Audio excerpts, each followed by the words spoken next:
तो कैसे हैं मेरे प्यारे विद्यार्थियों, अच्छे हैं।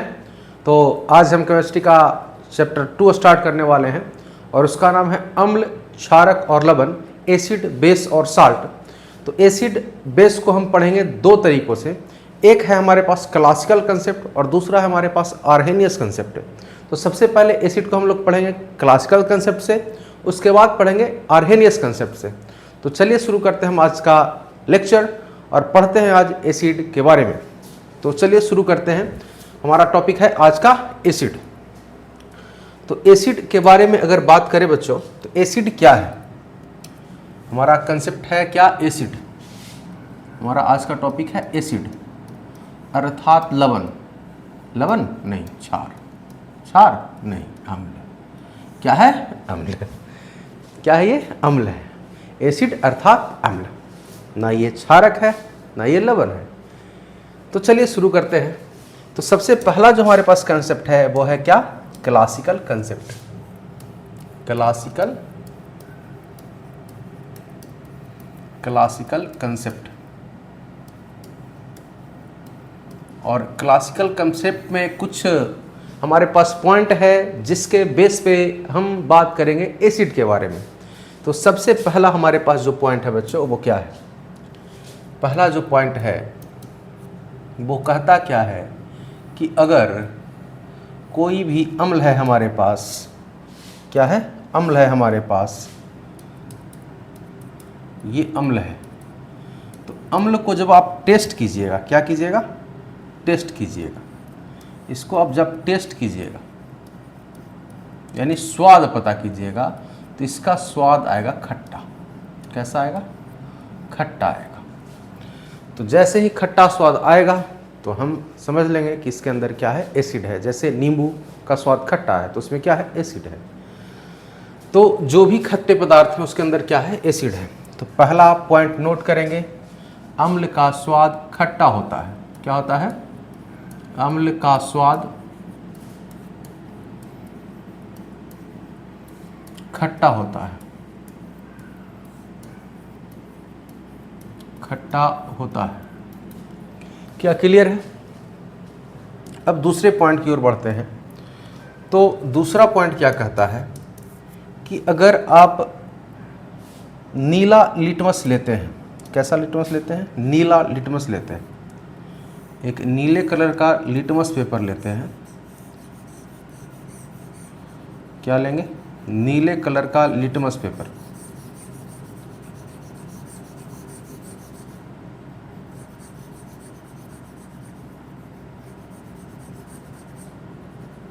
जैसे ही नीले कलर के लिटमस पेपर पे आप डालेंगे एसिड, क्या डालेंगे? एसिड डालेंगे। इसके ऊपर क्या डालेंगे आप? एसिड डालेंगे, यानी अम्ल डालेंगे। तो एसिड डालते ही बच्चों ये कन्वर्ट हो जाएगा लाल लिटमस में। किसमें?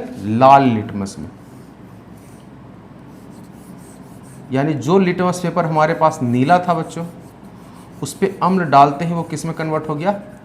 लाल लिटमस में बदल गया है। तो दूसरा पॉइंट क्या हो गया कि अम्ल नीले लिटमस पेपर को लाल लिटमस में बदल देता है। दूसरा पॉइंट क्या लिखेंगे?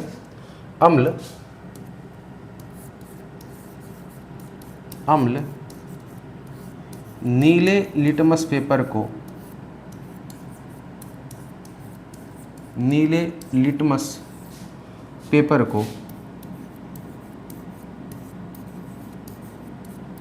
लाल लिटमस में बदल देता है। लाल लिटमस में बदल देता है।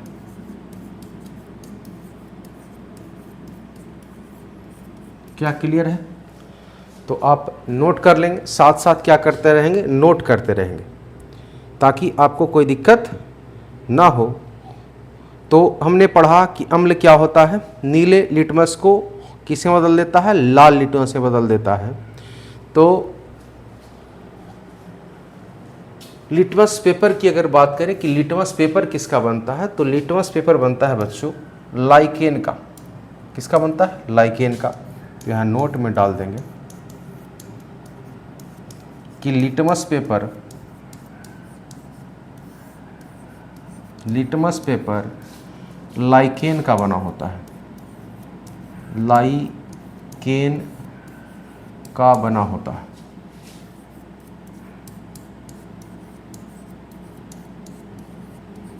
क्या आप समझ पा रहे हैं? हमने जिक्र किया कि अम्ल क्या है, तो क्लासिकल कंसेप्ट के अनुसार अम्ल वो पदार्थ है जिसका स्वाद खट्टा हो और वो नीले लिटमस पेपर को लाल लिटमस से बदल देता हो, तो वो क्या कहलाएगा? अम्ल कहलाएगा।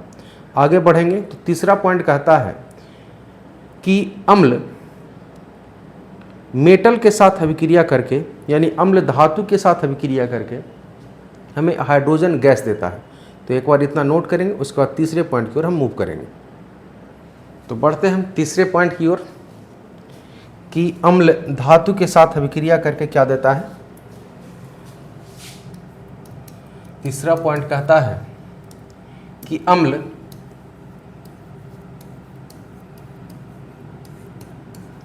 धातु के साथ अभिक्रिया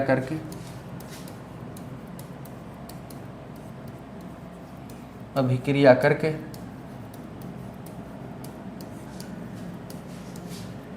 हाइड्रोजन गैस देता है। कौन सा गैस उत्पाद बनाता है? हाइड्रोजन गैस उत्पन्न करता है।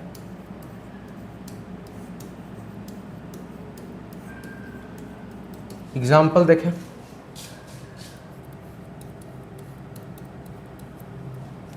तो अगर एग्जाम्पल की बात करें तो HCl की अभिक्रिया अगर सोडियम से करवा दे, यानी हाइड्रोक्लोरिक अम्ल का अभिक्रिया सोडियम से करवा दे, तो ये बन जाएगा NaCl प्लस H2, यानी हाइड्रोजन गैस क्या हो जाएगा? रिलीज होगा। अगर इसको बैलेंस करना चाहें आप, तो बैलेंसिंग के लिए आप इधर 2 से मल्टीप्लाई कर सकते हैं। बैलेंसिंग हम सिखा चुके हैं, 2 से मल्टीप्लाई कर सकते हैं, हाइड्रोजन बैलेंस हो गया। नहीं, यहाँ 2 से मल्टीप्लाई कर दे, यहाँ भी 2 से मल्टीप्लाई कर दे, देख लें, हाइड्रोजन 2, क्लोरीन 2, सोडियम 2, सब कुछ 2-2 हो गया। तो दूसरा एग्जाम्पल बात करें तो अगर HCl की अभिक्रिया फिर से पोटेशियम के साथ करवा दे तो हमको KCl मिल जाएगा और साथ में हाइड्रोजन गैस रिलीज हो जाएगा। ठीक है। इसी प्रकार से अगर आप Zn की अभिक्रिया यानी जिंक की अभिक्रिया H2SO4 से करवा दें, यानी सल्फ्यूरिक अम्ल से करवा दें, तो आपको मिल जाएगा ZnSO4 प्लस हाइड्रोजन गैस। तो आप देख पा रहे हैं कि जब भी किसी भी एसिड का रिएक्शन, चाहे वो हाइड्रोक्लोरिक एसिड हो, चाहे वो क्या हो, सल्फ्यूरिक एसिड हो, धातु के साथ जैसे ही अभिक्रिया हमने करवाया है तो यहाँ पे हाइड्रोजन गैस क्या हो गया है? बन के तैयार हो गया है, उत्पन्न हो गया है। बैलेंस वगैरह आप देख लीजिए, तो तैयार हो गया है। तो यहाँ से एक कंसेप्ट और आया कि हाइड्रोजन गैस रिलीज होगा कब? जब एसिड और मेटल का रिएक्शन होगा, यानी एसिड प्लस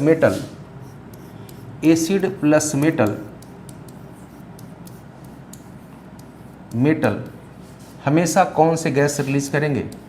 तो हाइड्रोजन गैस रिलीज करेंगे, हाइड्रोजन गैस रिलीज करेगा। ये आपको कंसेप्ट याद होना चाहिए। और यहाँ पे एक चीज़ सीखेंगे कि कभी भी हमको एसिड युक्त, चूँकि जान रहे हैं कि एसिड किससे रिएक्शन करता है? धातु से अभिक्रिया कर लेता है। तो कभी भी हम एसिड को, यानी वैसे खाद्य पदार्थ जिसमें एसिड हो, यानी वैसे खाद्य पदार्थ जो स्वाद में खट्टे हो, उसको कभी भी धातु के कंटेनर में नहीं रखेंगे। क्यों नहीं रखेंगे? क्योंकि जब हम धातु के कंटेनर में एसिड युक्त भोजन को रखेंगे तो वो अम्ल के साथ अभिक्रिया कर लेगा, और अम्ल के साथ अभिक्रिया करके वो क्या बना देगा? विषैला पदार्थ बन जाएगा, जो हमारे सेहत के लिए क्या हो जाएगा? हानिकारक हो जाएगा। तो यहाँ पे हम नोट के रूप में लिख देते हैं कि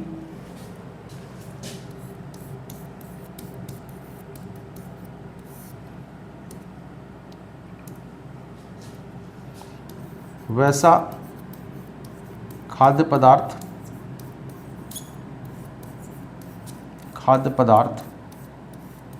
जो स्वाद में खट्टे हो, स्वाद में क्या हो? खट्टे हो, स्वाद में खट्टे हो,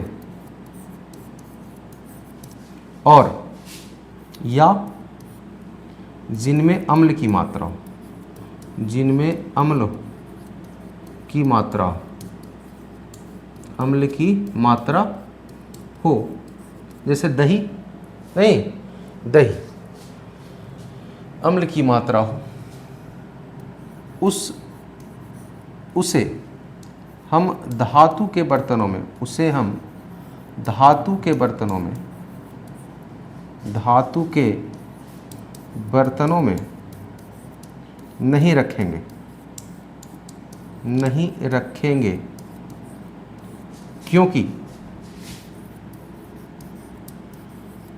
क्योंकि धातु अम्ल के साथ अभिक्रिया करके, अम्ल के साथ अभिक्रिया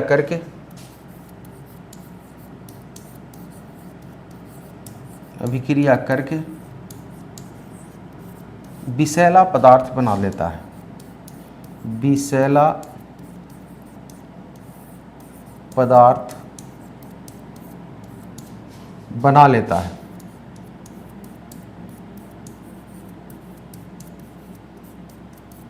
जो स्वास्थ्य के लिए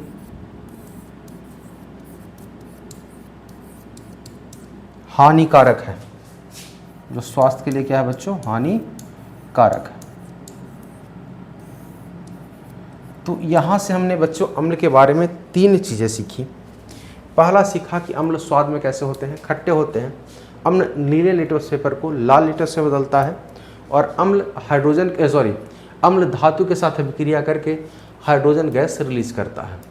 और हमने यहाँ पे एक चीज़ ये भी सीखा कि वैसा पदार्थ जो स्वाद में खट्टा हो या उसमें अम्ल हो, उसे हम धातु के बर्तन में नहीं रखेंगे, क्योंकि वो अम्ल के साथ अभिक्रिया करके, धातु जो है अम्ल के साथ अभिक्रिया करके विषैला पदार्थ बना देगा और हमें क्या करेगा, नुकसान पहुंचा सकता है, हमारे स्वास्थ्य के लिए वो अच्छा नहीं हो सकता है। इसलिए हम दही या खट्टे पदार्थ, अचार को हम बर्तनों में, धातु वाले बर्तनों में नहीं रखेंगे। क्या यहाँ तक क्लियर है? तो नोट कर लें। तो हम बढ़ते हैं चौथे पॉइंट की ओर, और चौथा पॉइंट क्या कहता है कि अम्ल जो है वो अगर आप उसको जल में मिला देते हैं तो जल में मिला देने से वो विद्युत का सुचालक हो जाता है। विद्युत का क्या हो जाता है? सुचालक हो जाता है। जैसे समझेंगे, फोर्थ पॉइंट, जैसे कोई कंटेनर है, इसमें हमने क्या किया, HCl का जलीय विलयन लिया, यानी कि इसमें क्या है, पहले से जल है और इसमें HCl है। ये क्या है? जल और HCl है। तो HCl क्या होगा, जल में H प्लस और Cl माइनस में क्या हो जाएगा, टूट जाएगा।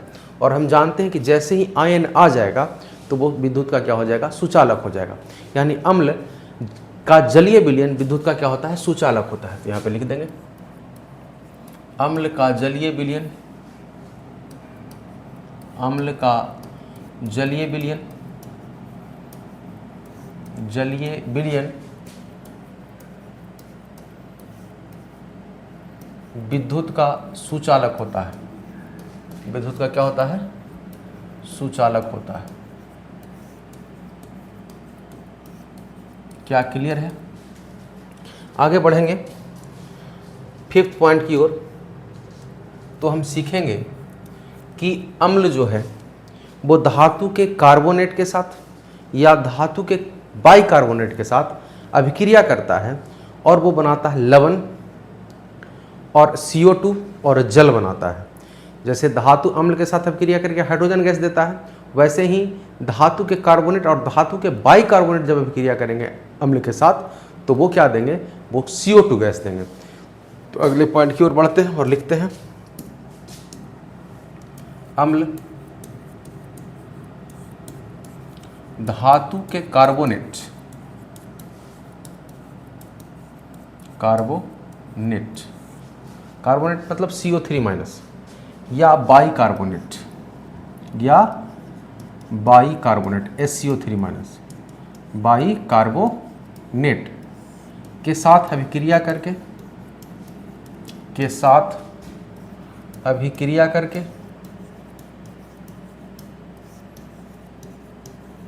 करके क्या देता है? पहले तो लवण अर्थात साल्ट बनाता है, लवण, जल और कार्बन डाइऑक्साइड बनाता है, और कार्बन डाइऑक्साइड बनाता है यानी CO2 गैस रिलीज करता है, कार्बन डाइऑक्साइड गैस बनाता है, ऑक्साइड बनाता है।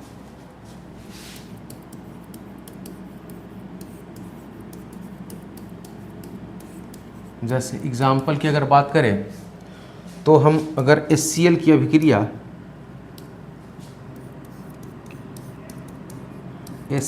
अभिक्रिया सोडियम के कार्बोनेट से करवा दें, NaCO Na2CO3 हाँ Na2CO3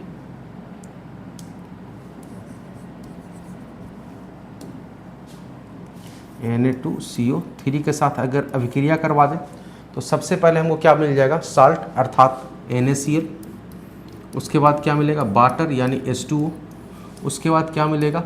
CO2 गैस मिलेगा। ठीक है, और आप चाहें तो इसको बैलेंस भी कर सकते हैं, बैलेंसिंग कर सकते हैं, आप बैलेंसिंग देख लेंगे खुद से। आगे बढ़ेंगे, जैसे कि मेटल के बाइकार्बोनेट के साथ अगर अभिक्रिया करवा दें, NaHCO3 यानी सोडियम बाइकार्बोनेट से अभिक्रिया करवा दें, तब भी आपको साल्ट मिलेगा NaCl, H2O और क्या मिलेगा? CO2 ही मिलेगा।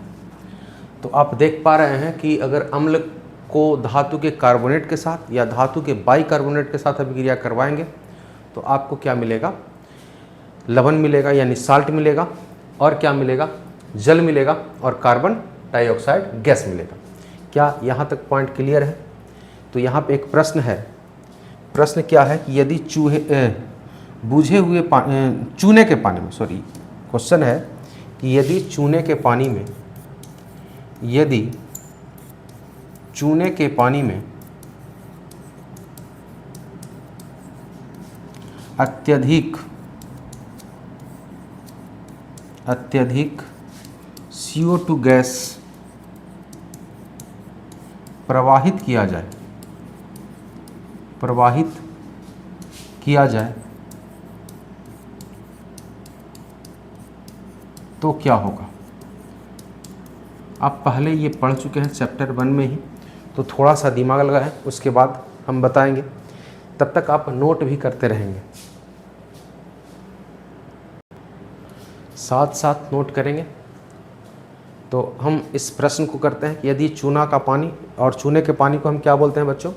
Calcium hydroxide. क्या बोलते हैं? Calcium hydroxide. तो उसके अगर सॉल्यूशन को लिखेंगे तो सॉल्यूशन हमारा क्या होगा? आंसर कि चूना का पानी क्या है? कैल्शियम हाइड्रोक्साइड है यानी CaOH2। और इसमें हम जैसे ही कार्बन डाइऑक्साइड गैस देंगे तो शुरुआती दौर में क्या होगा कि कार्बन डाइऑक्साइड के कारण ये कैल्शियम कार्बोनेट में बदल जाएंगे, CaCO3 में बदल जाएंगे। और हम जानते हैं कि कैल्शियम कार्बोनेट का कलर कैसा होता है? वाइट होता है। कैसा होता है? वाइट कलर का होता है, वाइट कलर का होता है। और फिर से इसके अंदर और क्या बनेगा? उत्पाद में H2O भी बनेगा। अब कहता है कि इसके अंदर फिर से आप क्या दे रहे हैं? CO2 गैस दे रहे हैं। तो जैसे ही आप CO2 गैस देंगे फिर से इसके अंदर अत्यधिक CO2 यानी पहले CO2 देना बंद नहीं कर रहे हैं, CO2 और दे रहे हैं। तो CO2 और देंगे तो अब आपका उत्पाद जो बनेगा वो बनेगा अब कैल्शियम बाइकार्बोनेट। पहले कैल्शियम कार्बोनेट बना, अब CO2 देते रहेंगे तो बन जाएगा कैल्शियम बाइकार्बोनेट। एक मिनट,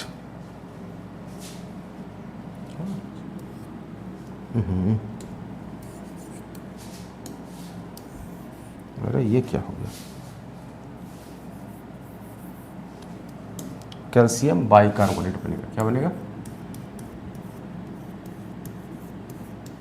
ये आपका बनेगा। और इसका कलर होता है कलरलेस। क्या होता है? कलरलेस यानी कि रंगहीन होता है। क्या होता है? रंगहीन होता है। यानी शुरुआती दौर में जो चूने का पानी है, चूने के पानी के अंदर अगर आप कार्बन डाइऑक्साइड प्रवाहित कर रहे हैं तो पहले वो कलर कैसा छोड़ेगा? वाइट कलर छोड़ेगा। उसके बाद भी आप CO2 देते जाएंगे तो फिर वो फिर से क्या हो जाएगा? कलर लेस हो जाएगा। तो क्या आपको समझ में आया कि अगर चूने के पानी में अत्यधिक CO2 देंगे तो पहले वो वाइट कलर में बदलेगा और फिर से वो क्या हो जाएगा, रंगहीन हो जाएगा। क्लियर है? तो इसको भी आप नोट कर लें आंसर रूप में, चाहे तो हम बोल देते हैं, आप लिख लीजिए कि सर्वप्रथम चूने के पानी में CO2 देने से कैल्शियम कार्बोनेट का निर्माण होता है, जिसका रंग दूधिया होता है, और फिर अत्यधिक CO2 देने से कैल्शियम बाइकार्बोनेट के बनने से वो फिर से वो क्या हो जाता है, रंगहीन हो जाता है। तो आप इसको नोट कर ले, उसके बाद हम बढ़ेंगे आगे की ओर। तो एक 2 पॉइंट नोट करके यहाँ पे लिख देंगे या अगले पेज पे लिख डालते हैं। नोट 1। नोट 1 क्या कहता है कि अगर आपके पेट के अंदर एसिडिटी है, यानी अम्लता हो गया, गैस बन गया, तो आप उसमें क्या देते हैं, सोडियम बाइकार्बोनेट देते हैं, या एसिडिटी हो गया तो क्या देते हैं आप, सोडियम बाइकार्बोनेट देते हैं। और सोडियम बाइकार्बोनेट से क्या होगा कि पेट के जो अम्ल है वो कन्वर्ट हो जाएगा लवण के में, जल में और CO2 में, और पेट की अम्लता क्या हो जाएगी, दूर हो जाएगी। और ये NaSCO3 जो सोडियम बाइकार्बोनेट है, ये एंटासिड का काम करता है। किसका काम करता है, एंटासिड का काम करता है, यानी प्रति अम्ल का काम करता है, यानी अम्लता को दूर करने का काम करता है, यानी अम्ल का विपरीत काम करता है। यानी अम्ल अगर एसिडिटी बना रहा है तो एंटासिड क्या करेगा, एसिडिटी को खत्म करेगा, यानी क्षार जैसा बिहेव करता है, यानी बेस जैसा बिहेव करता है। तो यहाँ पे लिखेंगे कि पेट की अम्लता को दूर करने के लिए, पेट की अम्लता को दूर करने के लिए, अम्लता को दूर करने के लिए, दूर करने के लिए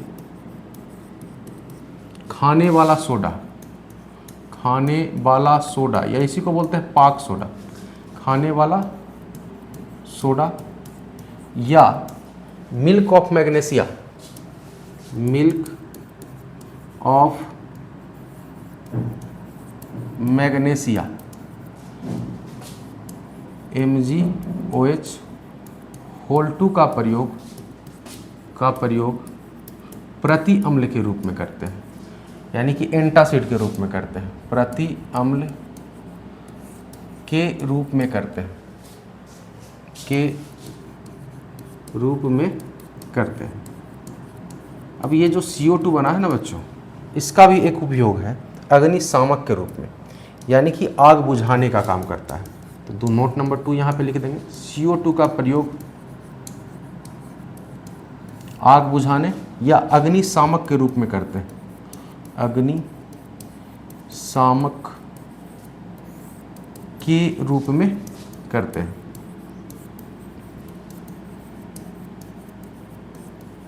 तो नोट करते जाएंगे, साथ साथ नोट कर ले। हमने लगभग 5 पॉइंट पढ़ लिया।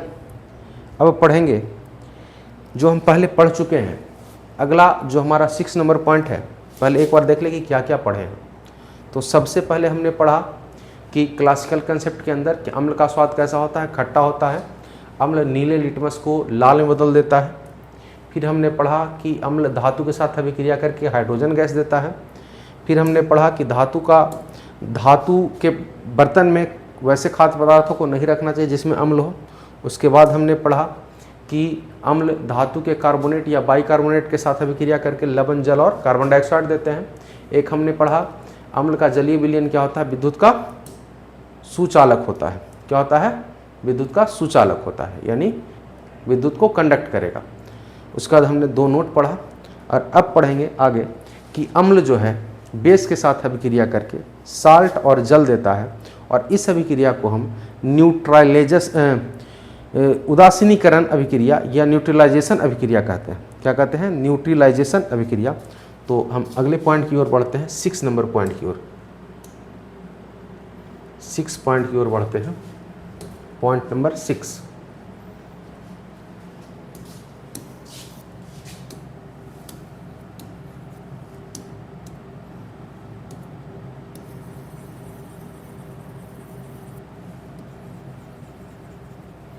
पॉइंट 6 क्या कहता है कि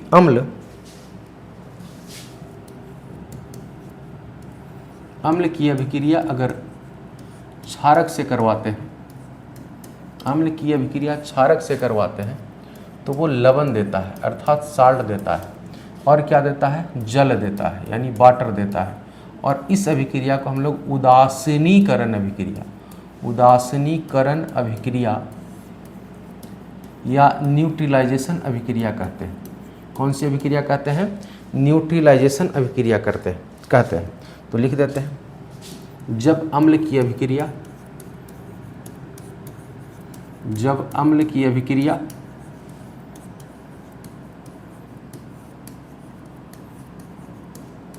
क्षारक के साथ कराई जाती है,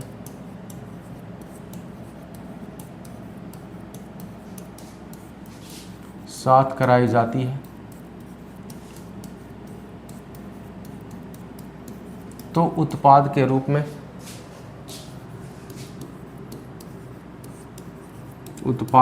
में क्या बनते हैं? लवण तथा जल बनते हैं।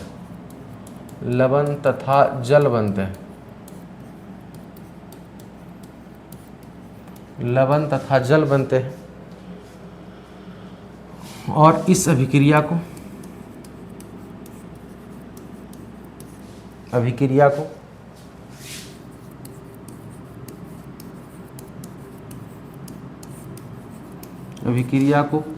उदासीनीकरण अभिक्रिया या न्यूट्रलाइजेशन अभिक्रिया कहते हैं। क्या कोई दिक्कत? अगर बढ़े आगे तो एग्जाम्पल में अगर लिखें, एग्जाम्पल की बात करें तो HCl की अभिक्रिया, अगर आप HCl एक अम्ल है, हाइड्रोक्लोरिक अम्ल, और एक NOH है, इसकी अभिक्रिया, ये बेस है, बेस की अभिक्रिया आप अगर करवा देते हैं तो आपको मिलता है नमक NaCl, और साथ में मिलेगा आपको H2O मिलेगा। यानी कहने का मतलब ये है कि एसिड का रिएक्शन आप बेस से करवाते हैं। ये एसिड है, ये क्या है? एसिड है यानी अम्ल है, ये क्षार है यानी कि बेस है, और ये साल्ट है यानी कि लवण है, और ये जल है, वाटर है। तो देखिए, अम्ल की अभिक्रिया क्षारक से करवाने पे क्या होता है? साल्ट और लवण बनता है। क्लियर है? तो नोट करेंगे, उसके बाद हम बढ़ेंगे आगे की ओर।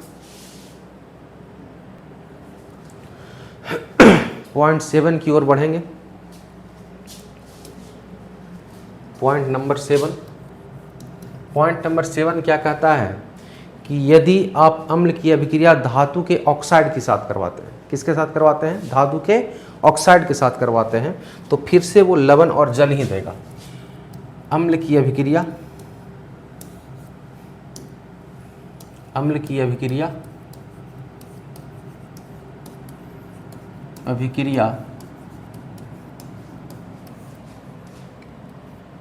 धातु के ऑक्साइड्स के साथ कराई जाती है, धातु के ऑक्साइड के साथ कराई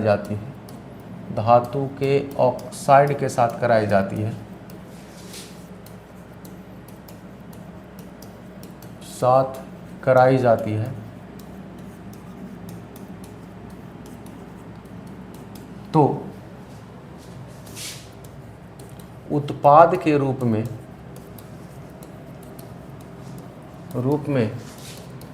लवण तथा जल बनते हैं। अब चूंकि धातु के ऑक्साइड क्या होते हैं? क्षारीय प्रकृति की होती है। कैसी प्रकृति की होती है? क्षारीय प्रकृति की होती है। और अम्ल है तो अम्ल और क्षार मिलकर के क्या बना लेता है? साल्ट बना लेता है। तो जैसे हम एग्जाम्पल में देखें, Na2O, ये सोडियम का ऑक्साइड है। अब इसकी अभिक्रिया अगर हम किससे करवा दें? हाइड्रोक्लोरिक अम्ल यानी कि HCl के साथ करवा दें, तो ये आपका धातु का ऑक्साइड है। क्या है ये? धातु का ऑक्साइड है। ये धातु का ऑक्साइड है। और धातु के ऑक्साइड की प्रकृति होती है बच्चों क्षारीय। तो ये क्षार हो गया, और ये क्या है, अम्ल है। तो अम्ल और क्षार मिलके क्या बनाते हैं, लवण ही तो बनाते हैं। तो ये क्या बनाएगा, NaCl प्लस H2O ही तो बनाएगा। उसके आगे अगर देखें, मैग्नीशियम का ऑक्साइड की अभिक्रिया करवा दें, मैग्नीशियम की ऑक्साइड की अभिक्रिया करवा दें HCl के साथ, तो क्या मिलेगा हमको, वही मिलेगा MgCl2, मैग्नीशियम क्लोराइड ही मिलेगा। और क्या मिलेगा, वाटर मिलेगा। तो देखिए ये मैग्नीशियम ऑक्साइड क्या है, क्षार ये है, और ये अम्ल हो गया। तो क्षार और अम्ल मिलकर के क्या बना देते हैं, लवण बना देते हैं। और एक अंतिम पॉइंट कि अम्ल में संक्षारण की प्रकृति होती है। अम्ल में कैसी प्रकृति होती है, संक्षारण की प्रकृति होती है। अम्ल में संक्षारण यानी कोरेजिव प्रॉपर्टी होती है, संक्षारण की प्रकृति होती है, यानी किसी भी चीज़ को खराब कर देने का क्षमता इसके अंदर है, प्रकृति होती है। अम्ल कौन कौन से हैं, जैसे एग्जाम्पल के तौर पे अम्ल ले लें यहाँ पे HCl, ये बहुत ही खतरनाक अम्ल है, ठीक है, जो हमारे पेट में भी बनता है। तो HCl, hydrochloric acid, H2SO4, sulphuric acid, HNO3, nitric acid, ये सारे अम्ल के एग्जाम्पल हैं, ठीक है। तो आज हम पढ़े क्लासिकल कंसेप्ट, और क्लासिकल कंसेप्ट में हमने पढ़ा 8 पॉइंट्स को। तो एक बार 8 पॉइंट को हम फिर से देख लेते हैं। पहला पॉइंट है कि अम्ल क्या है, अम्ल का स्वाद क्या होता है, खट्टा होता है। अम्ल का स्वाद क्या होता है, खट्टा होता है। दूसरा पॉइंट हमने पढ़ा कि अम्ल नीले लिटमस को लाल में बदलता है। तीसरे पॉइंट की ओर बढ़े तो तीसरा पॉइंट क्या कहता है, तीसरा पॉइंट कहता है कि अम्ल धातु के साथ अभिक्रिया करके हाइड्रोजन गैस देता है। चौथा पॉइंट क्या कहता है, चौथा पॉइंट आपका कहता है कि अम्ल का जलीय विलयन विद्युत का सुचालक होता है। पांचवा पॉइंट क्या कहता है कि अम्ल धातु के कार्बोनेट और बाइकार्बोनेट के साथ अभिक्रिया करके लवण, जल और कार्बन डाइऑक्साइड गैस देते हैं। और छठा क्या कहता है, छठा कहता है कि अम्ल की अभिक्रिया जब क्षार के साथ करवाई जाती है तो वो लवण जल उत्पाद के रूप में बनाते हैं। जब अम्ल की अभिक्रिया क्षार के साथ कराए, ठीक है। और 7 नंबर क्या कहा कि अम्ल की अभिक्रिया धातु के ऑक्साइड के साथ करवाएंगे तब भी लवण और जल ही मिलेंगे। और अम्ल में कैसी प्रकृति होती है, संक्षारण यानी कोरेजिव प्रॉपर्टी होती है। तो इस तरह से हमने क्लासिकल कंसेप्ट को कर लिया समाप्त। इसके आगे पढ़ेंगे types of acid, strong acid और वीक एसिड के बारे में पढ़ेंगे। तो ये पढ़ेंगे हम अगले दिन। तो अगर वीडियो अच्छा लगे तो चैनल को सब्सक्राइब जरूर करें और अपने दोस्तों के साथ शेयर ज़रूर करें। धन्यवाद। जय हिंद।